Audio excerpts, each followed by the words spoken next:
En este video vamos a revisar con cuánto dinero me puedo retirar y vivir de las inversiones, la renta o la bolsa. No olvides suscribirte al canal para recibir más información en el sector de las inversiones y las finanzas personales. Esta es una pregunta que muchas veces nos hacemos cuando tratamos de visualizar el futuro de nuestras finanzas. Sin duda alguna, muchos buscamos la independencia financiera y tratar de lograr cubrir nuestros gastos con los recursos que se obtengan de las inversiones o rentas. Y es que sin duda cada vez más los sistemas pensionales no ofrecen unas condiciones de retiro que permitan vivir dignamente en la etapa en donde ya no se puede tener una actividad productiva plena. Adicionalmente, en los diferentes países se plantean reformas pensionales en donde se cambian los requisitos para lograr una mesada pensional. Las razones son varias, pero las principales son el aumento en la esperanza de vida promedio de las personas y el cambio en la pirámide de las edades poblacionales.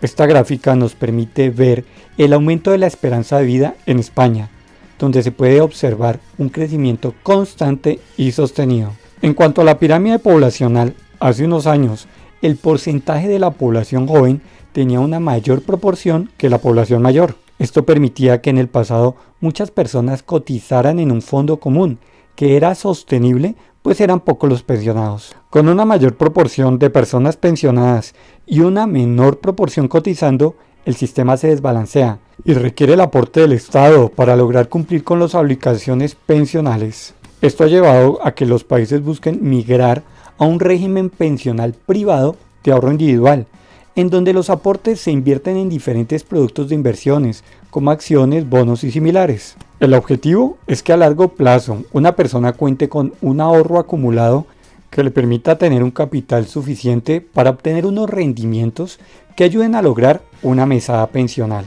Sin embargo, en la práctica conseguir este capital es bastante difícil, pues requiere muchos años de cotización con una base salarial alta, pues finalmente el ahorro en el fondo de pensiones es una parte del salario. Entre más alto sea el salario, mayor será este aporte, y entre más tiempo se aporte, mayor será el ahorro conseguido. La conclusión es que debemos tratar de consolidar un ahorro que permita contar con un capital que tenga unos rendimientos para convertirse en un ingreso pensional, o visto de otra manera, lograr vivir de la renta y las inversiones. Ahora bien, determinar los ingresos que necesita una persona para vivir de la renta o las inversiones depende de muchos factores.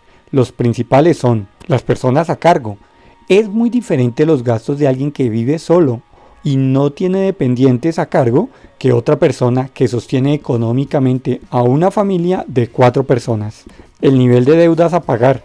Si ya se tienen pagadas las hipotecas y otras obligaciones bancarias, los gastos mensuales serán menores. La calidad de vida e ingresos a los que se está acostumbrado. Entre más gastos suntuosos y lujos se tengan, se requerirán unos ingresos más altos. El país o ciudad donde se reside, pues en algunos lugares los gastos pueden ser incluso el doble de otros, debido al costo de la vivienda, los servicios públicos y demás. Por lo general, las ciudades grandes tienden a tener unos mayores costos de vida. Por supuesto que los países que tienen unos ingresos por habitante o PIB per cápita más alto también exigen unos niveles de renta mayores para cubrir los gastos básicos. Para no complicarnos en realizar diferentes proyecciones, vamos a realizar este ejercicio con la expectativa de tratar de conseguir una renta mensual de $1000. Si bien este ingreso no es considerado alto en muchos países, en la mayoría de lugares de Latinoamérica puede permitir una calidad de vida por lo menos aceptable.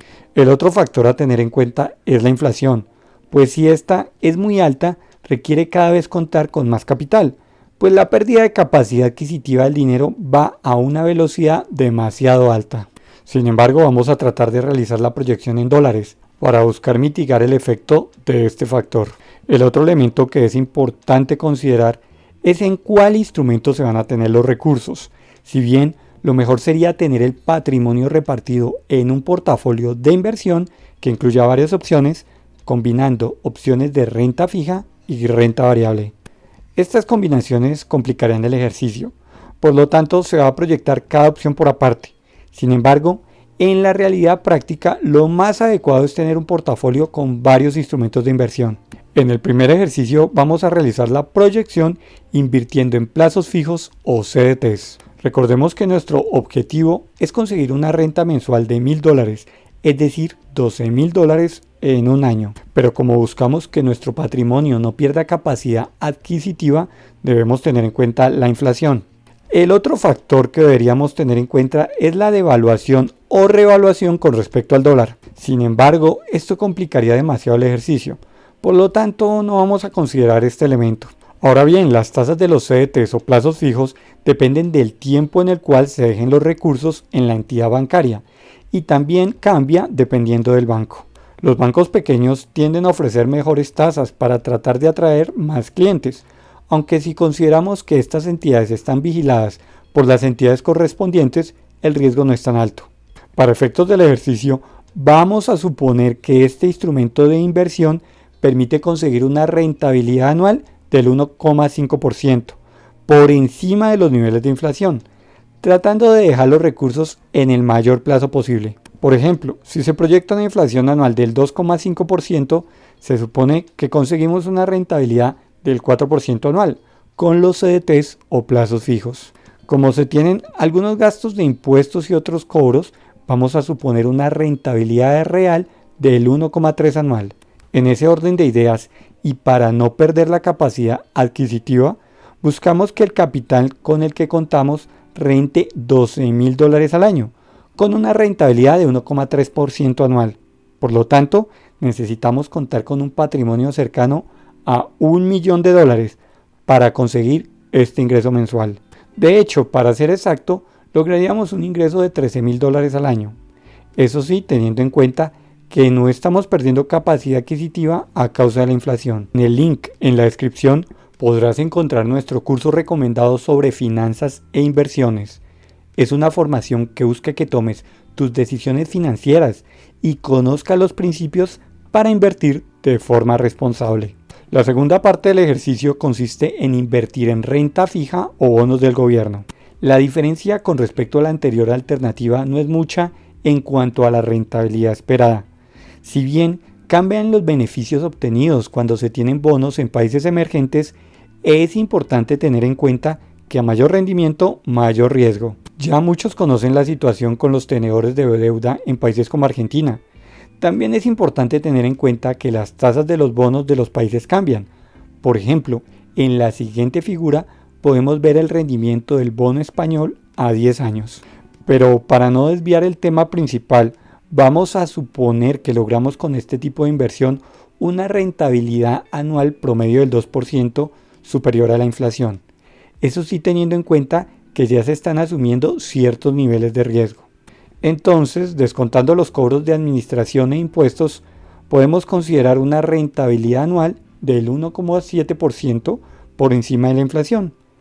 Para lograr nuestro objetivo de lograr $12.000 en beneficios anuales, necesitamos un capital de alrededor de $700.000. La tercera parte del ejercicio consiste en proyectar la inversión en finca raíz. La finca raíz es considerado por muchos una inversión de bajo riesgo.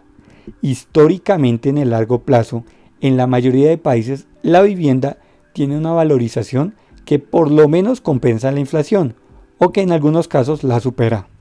Por supuesto que la valorización tiene unos ciclos y en algunos casos el valor puede permanecer estable o incluso tener correcciones en los precios, especialmente en las recesiones económicas. La siguiente gráfica nos permite observar la valorización histórica de la vivienda en Estados Unidos. Como vemos, se tienen periodos de corrección de precios, pero con una tendencia positiva en el largo plazo. Bajo esta información vamos a suponer que la valorización compensa en promedio a la inflación y que la renta recibida por arriendos tiene una rentabilidad promedio anual del 4%. Sin embargo, teniendo en cuenta los gastos de remodelación, impuestos y posibles meses sin arriendo, vamos a suponer una rentabilidad promedio del 3% anual. Bajo este escenario, el capital invertido en finca raíz que se requiere para una renta anual de $12.000 sería de aproximadamente $400.000. Pero sin duda estos supuestos son diferentes en cada país, pues tanto los niveles de valorización de la vivienda cambian dependiendo del país o incluso la ciudad donde se encuentre el bien. Igualmente, en esta opción se tiene un mayor riesgo que en las anteriores inversiones, pues no hay que descartar problemas con el pago de renta, procesos jurídicos y similares. Sin embargo, en este sentido se pueden emplear intermediarios, seguros y pólizas que ayuden en los procesos de arrendamiento, su cobro y administración. El cuarto y último ejercicio es proyectar invirtiendo en ETFs y fondos de inversión. Esta alternativa de inversión es de mayor riesgo, pues se tienen invertidos los recursos en acciones. Los precios de estas pueden tener valorizaciones, pero también pérdidas de valor. Los fondos de inversión y los ETFs permiten tener participación en las acciones de muchas compañías en un solo producto financiero, diversificando el riesgo y reduciendo el pago en comisiones. Entre los fondos más conocidos se encuentran los que siguen el comportamiento del índice S&P 500, el más importante de la bolsa de Nueva York. Ya en otros videos hemos explicado sobre estas alternativas de inversión. La rentabilidad promedio de este índice en los últimos 50 años ha sido del 10% promedio anual. Otro elemento a tener en cuenta es que estas inversiones estarían en dólares. Por lo tanto, se tiene a favor la devaluación, que es la pérdida de valor de una moneda con respecto al dólar. Para el caso de los países latinoamericanos, anualmente se pueden llegar a tener tasas de devaluación incluso del 10%. Sin embargo, vamos a suponer una tasa promedio del 5% anual. Esta devaluación compensaría la inflación, de tal manera que se lograría una rentabilidad esperada del 10% anual. Sin embargo, descontando el posible pago de comisiones e impuestos, vamos a suponer una rentabilidad anual del 9%. Bajo estas suposiciones, necesitaríamos un capital de $133.000 para lograr unos ingresos de $12.000 por año y así conservar también la capacidad adquisitiva del patrimonio. Si vivimos en Estados Unidos o en países de Europa, se tiene una inflación promedio del 2% y no se cuenta con la devaluación a favor. Por lo tanto, necesitaríamos una rentabilidad del 7% anual para dejar 2 puntos que compensen la inflación y 1 punto para gastos de comisiones y administración. Se necesitarían entonces $171.000 para lograr una renta mensual de $1.000 o $12.000 anuales, sin que el patrimonio pierda capacidad adquisitiva. Sin embargo, teniendo en cuenta que en estos países el costo de vida es mayor, es probable que se necesiten unos ingresos mensuales de $2.000. Esto quiere decir que se requerirían un capital de $342.000 para lograr estos ingresos mensuales. Si te ha gustado el contenido de este video, regálanos un like y compártelo en redes sociales. No olvides dejar tus comentarios y suscríbete al canal. Ingresa a invertología.com para más información.